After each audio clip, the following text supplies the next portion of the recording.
اللہ تعالیٰ سورۃ القصص کی آیت نمبر 38 میں بیان فرماتا ہے کہ فرعون نے کہا اے اہل دربار، میں تو اپنے سوا کسی خدا کو نہیں جانتا، حامان ذرا اینٹیں تیار کر کے میرے لیے ایک اونچی عمارت تو بنواؤ، شاید کہ اس پر چڑھ کر میں موسیٰ کے خدا کو دیکھ سکوں، میں تو اسے جھوٹا سمجھتا ہوں۔ اسی مفہوم کی سورۃ المومن کی آیت نمبر 36 ہے کہ جس کا ترجمہ ہے فرعون نے کہا اے حامان، میرے لیے ایک بلند عمارت بنا تاکہ میں راستوں تک پہنچ سکوں۔ مفسرین کرام یہ کہتے ہیں کہ یہ بات بھی فرعون نے اپنی قوم کو فریب دینے کے لیے کہی، حالانکہ وہ جانتا تھا کہ برحق معبود صرف اللہ ہے، لیکن صرف اپنی رعایا کو دھوکے میں رکھنے کے لیے فرعون یہ دعویٰ کر رہا ہے، اور اس دعوے کی تصدیق کے لیے جو عمارت بنوانے کا حکم اس نے حامان نامی شخص کو دیا وہ اس کا وزیر تھا۔ جب حامان کو یہ حکم ملا تو اس نے اینٹیں بنانے اور چونا پکوانے کا کام فوری طور پر شروع کر دیا۔ یہ مینار نما بلند عمارت بنانے کے لیے ہر چیز کا انتظام کیا جانے لگا، پوری دنیا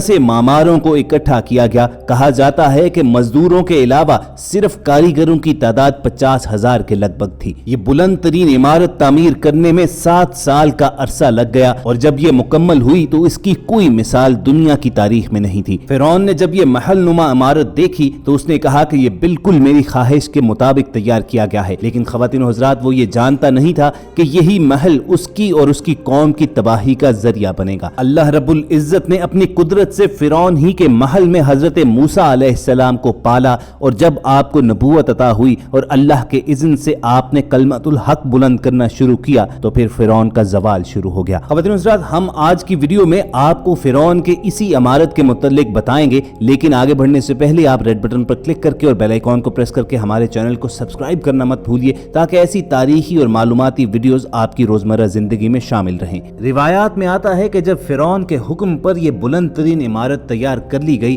تو فرعون اور اس کے حواری اس کی چھت پر چڑھے، انہوں نے آسمان کی جانب تیر برسائے، جب یہ تیر زمین کی طرف لوٹے تو وہ سرخ آلود تھے، جس پر فرعون اور اس کے حواری نعوذ باللہ یہ دعویٰ کرنے لگے کہ انہوں نے موسیٰ کے خدا کو ختم کر دیا ہے۔ پھر اللہ رب العزت نے جبرائیل علیہ السلام کو حکم دیا تو انہوں نے اپنا پر مار کر اس عمارت کے 3 ٹکڑے کر ڈالے، اور روایت میں آتا ہے کہ ان میں سے ایک ٹکڑا فرعون کی قوم پر بھی گرا، جس کی وجہ سے وہ لاکھوں سرکش لوگ مارے بھی گئے۔ حتیٰ کہ یہ تک کہا جاتا ہے کہ اس محل کی تعمیر میں جن جن لوگوں نے حصہ لیا وہ بھی کسی نہ کسی ناگہانی آفت کا شکار ہو کے مارے گئے۔ یوں اللہ رب العزت نے فرعون کا یہ محل نما عمارت طلوع آفتاب سے لے کر غروب آفتاب کی درمیانی مدت میں مٹا ڈالی۔ جب فرعون نے اپنے آپ کو جھوٹا پڑتے ہوئے دیکھا تو اس نے حضرت موسیٰ اور ان کے ساتھیوں کے ساتھ جنگ کرنے کا فیصلہ کیا، تو اللہ رب العزت نے اسے 9 مختلف معجزات سے آزمایا۔ سورۃ الاسراء کی ایک آیت کا مفہوم ہے کہ بلا شبہ ہم نے موسیٰ کو 9 نشانات واضح عطا کیے۔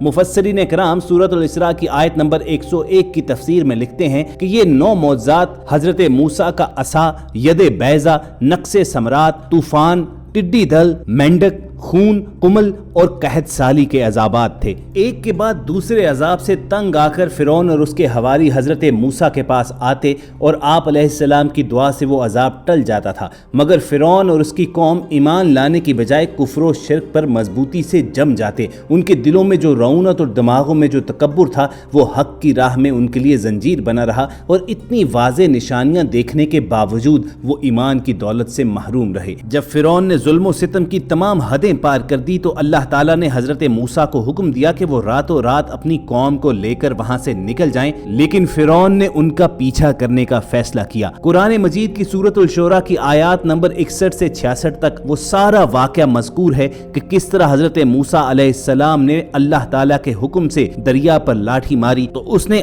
آپ علیہ السلام اور آپ کی قوم کو راستہ دے دیا، لیکن جو ہی فرعون اور اس کے حواری حضرت موسیٰ کا تعاقب کرتے کرتے اس پانی میں پہنچے تو فرعون اور اس کی قوم وہیں پر غرق ہو گئے، مگر اللہ تعالیٰ نے انہیں نشان عبرت بنانے کا اعلان قرآن کریم میں کیا۔ صدیوں کے بعد جب فرعون کی لاش ملی تو معلوم ہوا کہ یہ حکمران ڈوب کر مرا تھا۔ اسی طرح اس کی بلند ترین عمارت کے کھنڈرات کا جب ماہرین نے جائزہ لیا تو اس میں کچھ ایسے خفیہ راستے بھی ملے کہ جس سے صاف ظاہر ہوتا تھا کہ فرعون ان راستوں سے ہو کر کہیں نہ کہیں پہنچنا چاہتا تھا۔ اس سے بھی قرآن کریم کی اس آیت کی تصدیق ہوئی کہ جس میں فرعون نے اپنے وزیر حامان سے کہا کہ میرے لیے ایک بلند عمارت بنواؤ تاکہ میں راستوں تک پہنچ سکوں۔ اسی طرح قرآن کریم کی ان آیات کا ایک اور معجزانہ پہلو بھی سامنے آیا، وہ یہ کہ فرعون اپنے وزیر حامان سے کہہ رہا تھا کہ تو میرے لیے ایک ایسی عمارت بنا جو اینٹوں سے بنی ہوئی ہو۔ قرآن مجید کے مخالف مورخین کافی عرصے اس بات پر ڈٹے ہوئے تھے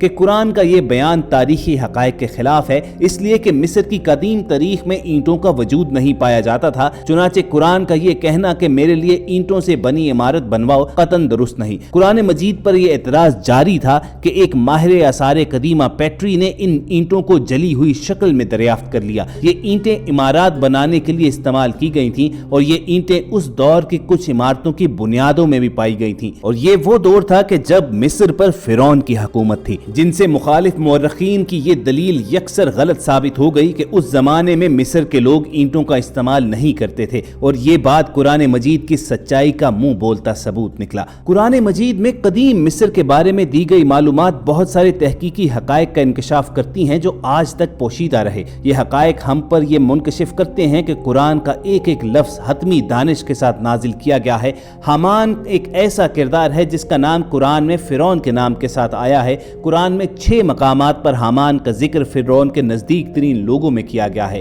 مگر حیران کن طور پر حامان کا نام تورات کے ان حصوں میں نہیں تھا جہاں پر حضرت موسیٰ علیہ السلام کا ذکر آتا ہے۔ چنانچہ کچھ غیر مسلم یہ تک کہتے رہے کہ محمد صلی اللہ علیہ وآلہ وسلم نے قدیم کتابوں میں درج کچھ موضوعات قرآن میں غلط طور پر منتقل کر دیے تھے، نعوذ باللہ، مگر قرآن کریم کی آیات کو سچ انہیں اس وقت ماننا پڑا جب قدیم مصری علاماتی تحریر 200 سال پہلے پڑھ لی گئی اور حامان کا نام ان کی قدیمی دستاویزات میں دریافت ہوا۔ ان دریافتوں سے پہلے قدیم مصری تحریر اور کتبہ جات سمجھے نہیں جا سکتے تھے، مگر ان علاماتی تحریروں کا راز 1799 میں اس وقت کھلا جب 196 قبل مسیح کے دور سے تعلق رکھنے والی ایک لوح جسے روزیٹا سٹون بھی کہتے ہیں وہ دریافت ہوئی۔ اس کتبے کی خاص بات اس پر بیک وقت 3 مختلف قسم کی تحریروں کی موجودگی تھی، جن میں تصویری، قدیم مصری سادہ علاماتی تحریر اور یونانی تحریر تھی۔ یونانی تحریر کی مدد سے قدیم مصری تحریر پڑھ لی گئی اور اس کتبے پر موجود تحریر کا ترجمہ ایک فرانسیسی ماہر جان فرانکوئی شیمپلن نے کیا۔ اس طرح ایک بھولی بھٹکی زبان اور اس میں موجود واقعات دنیا کے سامنے آئے اور قدیم مصری تہذیب، مذہب اور سماجی زندگی کے بارے میں معلومات ملی۔